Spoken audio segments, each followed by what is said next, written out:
దేవునికి మహిమ కలుగును గాక. మరొకసారి అనుదిన ధూపవేదిక ద్వారా దేవుని వాక్యం వింటున్నాం.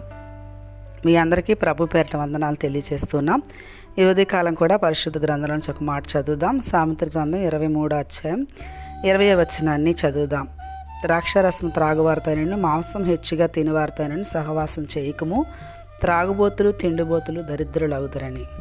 దేవుని పిల్లలుగా ఈ లోకయాత్రలో మనం దేన్ని ఆలోచించాలి, దేనికోసం మనం మనసు పెట్టాలి, మనం ఎలా జీవించాలి, ఇలా అనేక విషయాలు దేవుని వాక్యంలో రాయబడి ఉన్నాయి.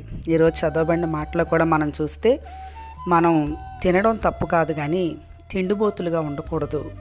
ఒకవేళ మనం తిండిబోతులుగా ఉంటే మన జీవితంలో ఖచ్చితంగా అది దరిద్రానికి కారణమవుతుంది అని వాక్యం చెప్తుంది. ప్రసంగిలో కూడా మనం చూస్తే ఎవరైతే ఉదయమున భోజనానికి కూర్చుంటారో అది వారికి అశుభము, తగిన సమయంలో మాత్రమే భోజనం చెయ్యాలి అనేటువంటి మాటలు కూడా మనం ప్రసంగి గ్రంథంలో చూస్తాం.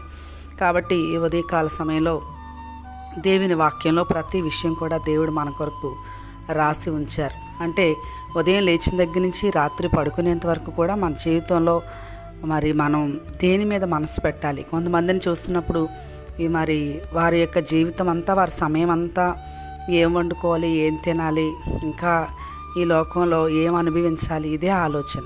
అందుకే మత్తయి సువార్తలు కూడా రాయబడి ఉంది, ఏమి తిందుమో, ఏమి త్రాగుదమో, ఏమి ధరించుకుందుమో అని వీటి కోసం మీరు విచారించొద్దు. ఇవన్నీ కూడా మనకు కావాలని మన పరలోకపు తండ్రికి తెలియను.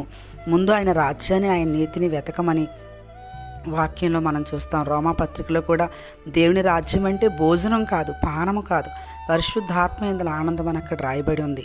కాబట్టి చాలాసార్లు దేవుణ్ణి ఎరిగిన వాక్యం వింటున్నా కొంతమంది ఆలోచన, వారి ధ్యాస ఏంటంటే ఈ లోకం మీద ఉండే వాటి మీద, ఈ లోకంలో జనులు ఎలాగైతే ఆలోచిస్తారో అలా ఆలోచించడం వల్ల చాలాసార్లు దరిద్రానికి వారి జీవితం కారణమవుతుంది. కాబట్టి దరిద్రం అనేది మన జీవితంలో రాకుండా మనం ఆశీర్వదించబడాలి అంటే ఖచ్చితంగా ఈ ఉదయకాల సమయంలో దేవుని వాక్యంలోని విషయాలు మనం ఆలోచించాలి. యాసావును మనం చూస్తే ఒక్క పూట కూటి కోసం ఆయన జీవితంలో ఎంత భయంకరమైన పరిస్థితిని అనుభవించాడో మనకు తెలుసు. జ్యేష్ఠత్వాన్ని అమ్మేసుకున్నాడు. జ్యేష్ఠత్వాన్ని తన జీవితంలో అమ్మేసుకున్నాడు కేవలం తిండి కోసమే కదా. కాబట్టి ఆయన జీవితంలో ఉన్నతమైనటువంటి ఆశీర్వాదాన్ని పోగొట్టుకున్నాడు. ఈ వాక్యం వింటున్న మీ జీవితాల్లో ఒకవేళ మీ ఆలోచన, మీ ధ్యాస ఒకవేళ ఈ లోకపరంగా, ఈ లోకములో ఉండే విధంగా ఉంటే మన జీవితంలో కూడా దేవుని కొరకైనటువంటి ఆ గొప్ప దీవెన, లేకపోతే దేవుని సన్నిధిలో ఉండేటువంటి ఆ గొప్ప సంతోషాన్ని మనం కూడా పోగొట్టుకుంటాం.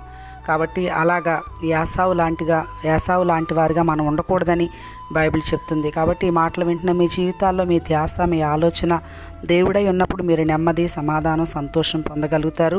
ఈ లోకపు జనుల వలె మనం ఉండకుండా దేవునికి ఇష్టకరమైన జీవితాన్ని మనం జీవించాలని మరొకసారి ఉదయకాలం మనం గ్రహించినప్పుడు మనం దీవించబడతాం. అట్టి కృప వింటున్న ప్రతి వారికి ప్రభు అనుగ్రహించును గాక.